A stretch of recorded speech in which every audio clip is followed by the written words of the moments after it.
அனைவருக்கும் வணக்கம். முனைவர் ஆ. இருதயராஜ், உதவி பேராசிரியர், தமிழ்துறை, விஸ்டாஸ்.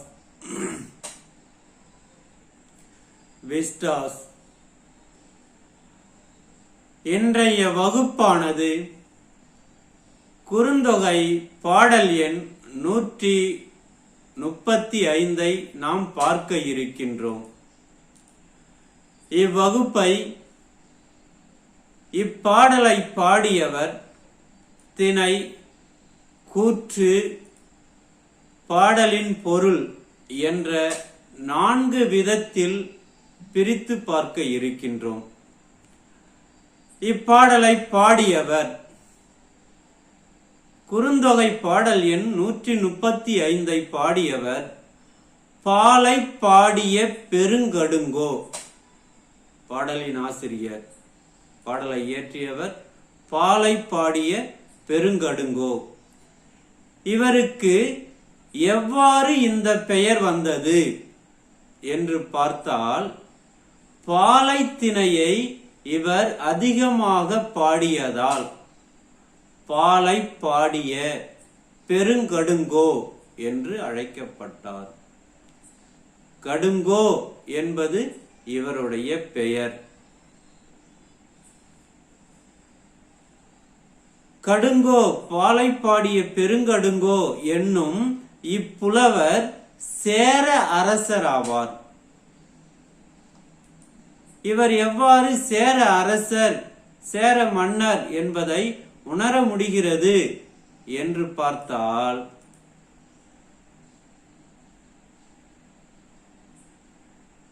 சேரமான் பாலை பாடிய பெருங்கடுங்கோ என்று குறிப்பிடுவதினின்று இவர் சேர மன்னர் என்பதை உணரலாம். சேர மன்னர், சேர குடியினர் என்பதை சேரமான் பாலை பாடிய பெருங்கடுங்கோ என்று குறிப்பிடுவதினின்று உணர முடிகின்றது. இவர் பொருணை பாயும் கரூரை தலைநகராக கொண்டு ஆட்சி செய்த சேர மன்னர் ஆவார். இவர் போரில் பகைவர் முன்பே கடுமையாக இருந்தமையால் கடுங்கோ என்று அழைக்கப்பட்டார். இந்த கடுமையானது சிறிதாக இல்லாமல் பெரிதாகவே இருந்தமையால்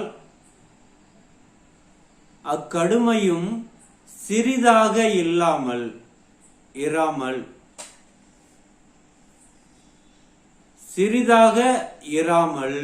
பெரிதாகவே இருந்தது பற்றி பெருங்கடுங்கோ என பேசப்பட்டார். இக்கடுமை போர்க்களத்தில் பகைவர் முன்பு தான் இருந்தது. போர்க்களத்தில் பகைவர் முன்புதான் இந்த கடுமை இருந்ததே அன்றி இரவலர் முன்பு இந்த கடுமையினை காண முடியாது. இவர் 5 இணைகளில் குறிஞ்சி, முல்லை, மருதம், நெய்தல் அன்பின் 5 இணைகளில் பாலை திணையை விரித்து பாடியதால் பாலை பாடிய பெருங்கடுங்கோ என்று பேசப்பட்டார், என்று அழைக்கப்பட்டார். எனவே இவருக்கு எவ்வாறு இந்த பெயர் வந்தது என்று பார்த்தால், போரில் கடுமையாக இருந்தமையால் கடுங்கோ என்றும், அக்கடுமையானது பெரிதாக இருந்தமையால் பெருங்கடுங்கோ என்றும், பாலை திணையை விரித்து பாடியதால் பாலை பாடிய பெருங்கடுங்கோ என்றும் அழைக்கப்பட்டார். அசோகன் காலத்தைச் சேர்ந்த தமிழ் கல்வெட்டில் இவரது பெயர் பெருங்கடுங்கோ என்றும், இவருடைய தந்தையார் பெயர் கோ ஆதன் சொல் இரும்பொறை எனவும், இவரது மகன் பெயர் இளங்கடுங்கோ என்றும் உள்ளது. இந்த கல்வெட்டானது புகழூரில் உள்ளது. புகழூரில் உள்ள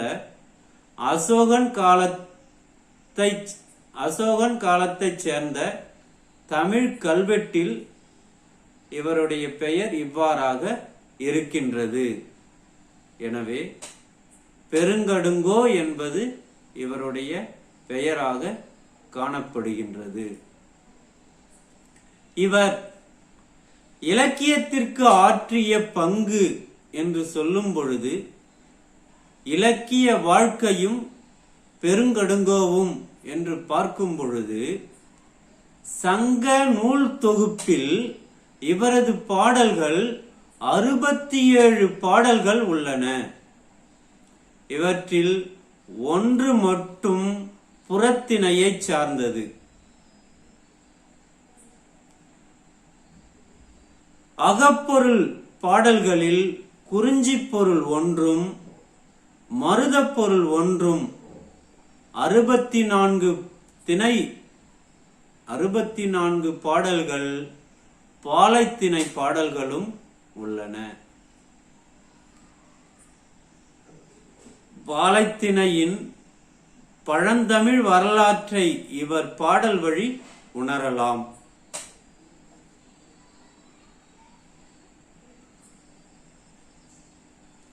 இவர் பாடிய பாடல்கள் அகநானூறு பாடல் எண் 5, 99, 111, 155, 185, 223, 261,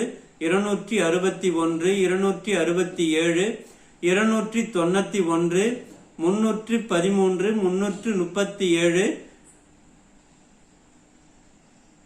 379 ஆகிய அகநானூறு பாடல்களும், கலித்தொகை பாடல் பாலைக்கலி பாடல் 35, குறுந்தொகை பாடல் எண் 16, 27, 124, 135, 137,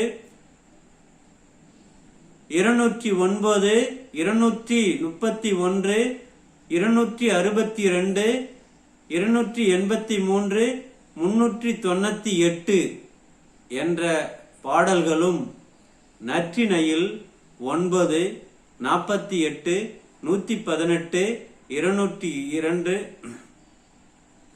202, 224, 256, 318, 337, 384, 391 என்ற நற்றிணை பாடல்களும், புறநானூற்றில் 282 என்ற ஒரு பாடலையும் இவர் இயற்றியுள்ளார். பாலைப்பாடிய பெருங்கடுங்கோ பற்றி ஒரு சிறு குறிப்பு. இந்நூலை இயற்றியவர். திணை என்று சொல்லும் பொழுது இந்நூலானது பாலைத்திணையில் அமைந்த நூலாகும், பாடலாகும். பாலைத்திணையை பற்றி பிரிவு நிமித்தம் உணர்த்தக்கூடியவை பாலைத்திணை பாடலாகும். இந்நூல் பாலைத்திணையில் அமைந்த நூலாகும். கூற்று. இந்நூல் தோழி கூறுவதாக அமைந்தது. தோழியானவள் தலைவிக்கு கூறுவதாக அமைந்தது. தோழி கூற்றாக அமைந்த பாடல். கூற்று விளக்கம். தலைவன் பொருள் தேடுவதற்காக பிரிந்து செல்ல எண்ணிக்கொண்டிருக்கின்றான். அதை அறிந்த தலைவி வரப்போகும் பிரிவை நினைத்து வருத்தத்தோடு அழுது கொண்டு இருக்கிறாள். அப்பொழுது தோழி அங்கு வருகிறாள். அவள் தலைவியை நோக்கி, ஆடவர்தான் மகளிருக்கு உயிர் என்று கூறிய தலைவர் உன்னை விட்டு பிரிந்து செல்ல மாட்டார், நீ வருந்தாதே என்று ஆறுதல் கூறுவதாக இப்பாடல் அமைந்துள்ளது.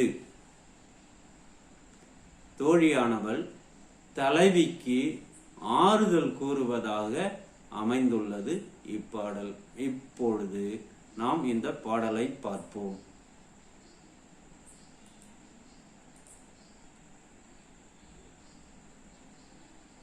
வினையே ஆடவருக்கு உயிர்.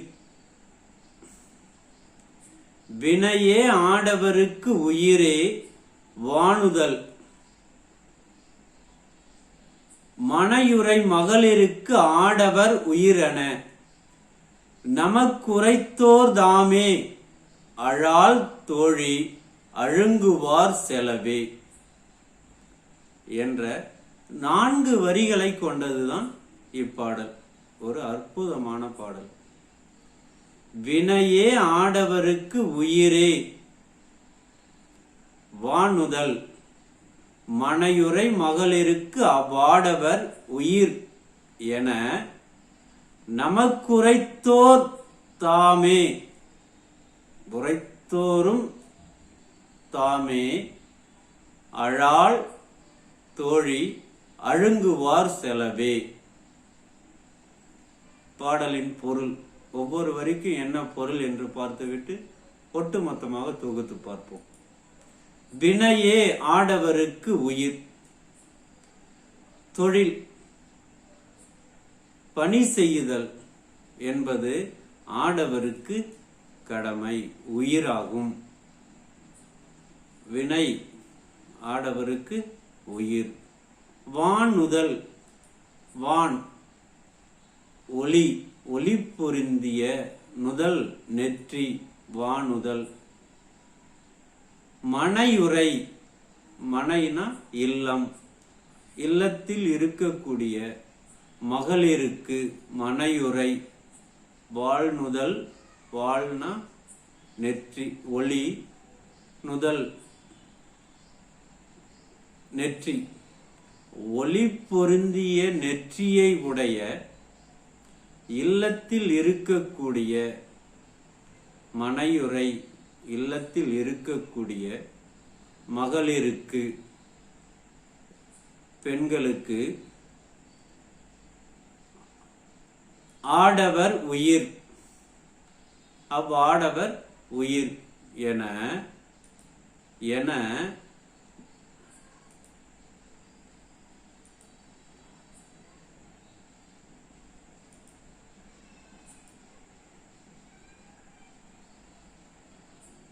நமக்குரைத்தோர் தாமே, நமக்கு சொன்னது. வீட்டில் இருக்கக்கூடிய, இல்லத்தில் இருக்கக்கூடிய பெண்களுக்கு ஆடவர்தான் உயிர் என நமக்கு சொன்னவரே அவர்தானே. நமக்கு உரைத்தோர் தாமே, நமக்கு சொன்னதும் அவர்தானே.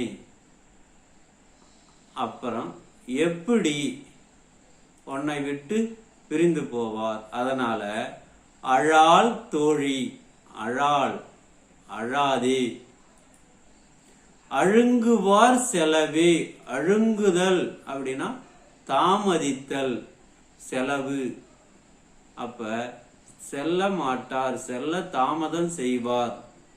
உன்னை விட்டு பிரிந்து செல்ல மாட்டார், அதனால அழாத என்று ஆறுதல் கூறுவதாக அமைந்ததுதான் இப்பாடல்.